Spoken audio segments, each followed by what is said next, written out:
Japan's anime boom is attracting wealthy investors, major conglomerates, from Hollywood giants to loaded conglomerates. Everyone is investing in anime. Well, there you have it. The beginning of the end for the last bastion of untouched media that the West hasn't touched. We have all seen in recent years on just what beloved franchises have been done by big companies. Disney is a good example of what they've done to Marvel and Star Wars. And it's really sad that for decades now, anime has been pretty much untouched. It is that bastion of just like, it is weird, it is not for everyone, it does its own thing. It's very different from other forms of entertainment in media.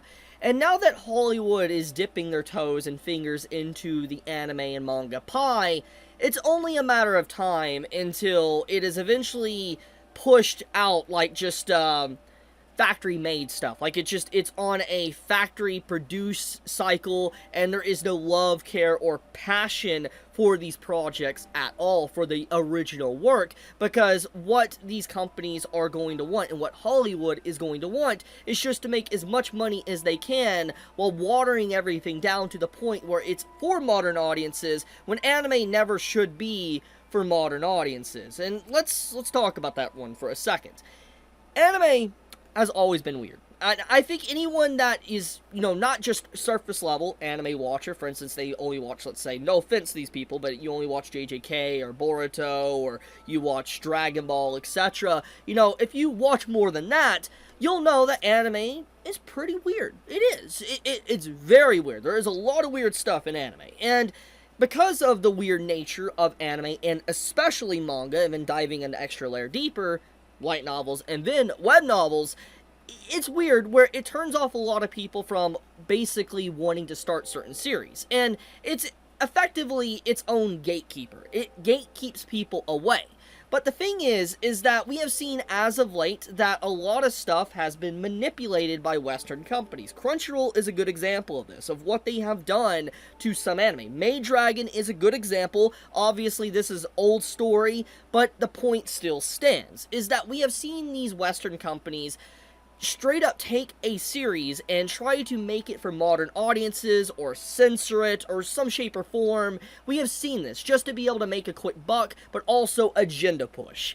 And the fact that we're going to have more companies from Hollywood, aka the West, diving into the anime pie, it's going to cause a lot of things to be censored or changed. And as more investors come into the picture, for instance, more Western companies start to dive into the anime market, they're going to have a lot more say in the matter of what is produced and what is not produced, what gets the green light and what gets potentially axed. Now, obviously, Japan, for better or for worse, they are a country that, is very traditional, and because of how traditional they are, they don't change quickly. And, the good part about this is that they usually don't want to accept interference from outside of their country, but also the problem is they don't want to accept interference from outside their country. And this is a double-edged blade, because, you have examples of manga that obviously is really unique and great, but straight up get axed because obviously Japan doesn't care about the Western audience, they only care about the Japanese readers. And so there's a lot of stuff that just gets destroyed because obviously the West has no opinion on it. And so this can, is a good and a bad thing. Like I said, it's a double-edged sword.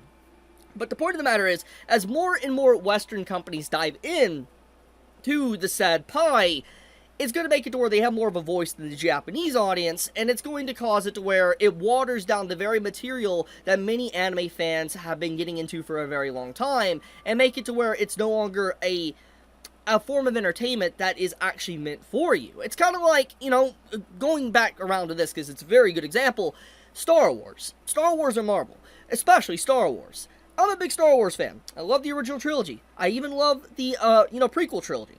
I absolutely hate the new trilogy, and I know that is not a hot take, that's a very cold take. And also, there is a lot of the spin-offs that's come out, like Mando, etc., that I personally am not the biggest fan of.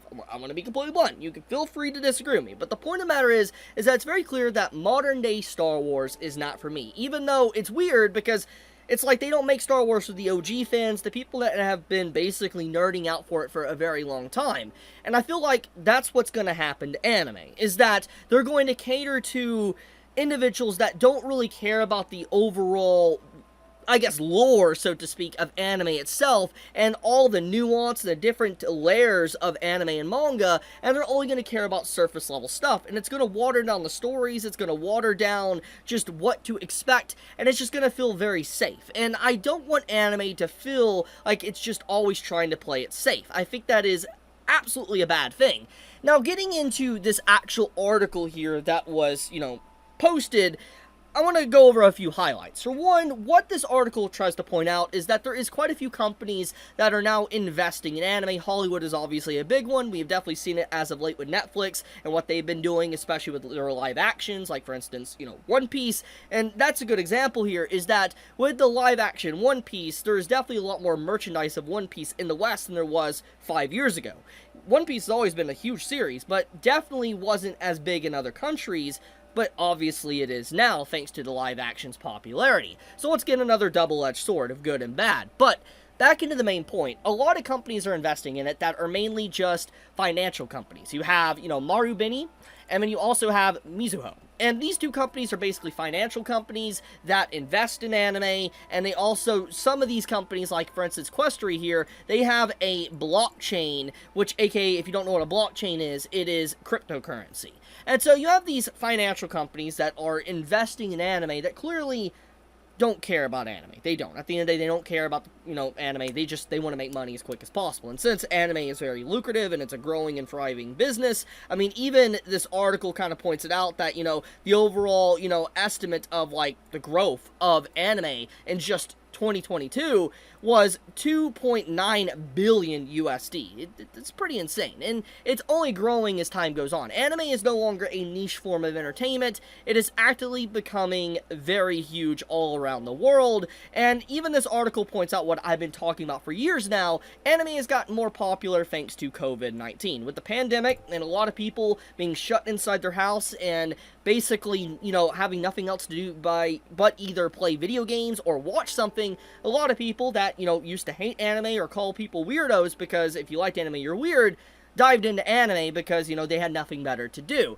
And this is why we have a lot of those takes in today's society with the anime community, where you have people that are like, this anime is weird, this shouldn't exist, etc. And those same people that say that are the people that used to call anime fans weirdos to begin with, just because they watched anime. The only reason why they watch anime now is because it's popular. That's the real reason. But anyways, all I'm going to say is that this article legitimately outlines the overall future of anime, and there is some good and bad here with this article that it highlights. It highlights that, with these investments with these companies, it will eventually take away the power from the production committee. I know every animation studio goes through the production committee besides KyoAni, and there could be a few I'm unaware of. Correct me if I'm wrong in the comments below. I'm not someone that says I know everything, etc. I'm very middle of the road, like, bottom of the barrel of knowledge. Like, I don't really know everything. But the point of the matter is that the production committee pretty much has a huge amount of weight in terms of what gets adapted and what studio gets what anime to adapt. And because of that, that's just how the system has worked for a very long time. And with these companies investing, and this is the good part of it, it will allow the production committee to lose power and companies to basically make more money and to be able to potentially, probably not going to happen, but potentially pay their employees better. For instance, this article highlights that MAPPA is kind of shifting away from being with the production committee and that they're able to pay their employees better, which anyone that knows about MAPPA horror stories knows that's not entirely accurate. So, yeah, overall, we'll have to see where the future takes us, but, dark days are ahead, everyone. I do really think, though, give it about another 6 years, anime is probably not going to be the exact same thing that we all know and love for these last few decades. It's going to shape and morph into something that is something we don't recognize, and that's pretty sad, honestly. Hopefully, it shapes into something good, not bad, but judging by how entertainment is nowadays, to the gaming industry, to the Western industry, for any form of entertainment, It's very clear there is no respect whatsoever towards media. They just try to churn out as much money as they possibly can by playing it safe. But I'll leave it at that. I wanted to talk about this article, kind of bring this to people's attention about, like, these companies that are investing in anime. I know they're Japanese companies here, but it doesn't change the fact that when you see stuff like this as well, you know you're in for a treat. You know that, yikes. Anyways, I'll leave it at that. Thank you so much. Be safe, stay healthy. Chibi out.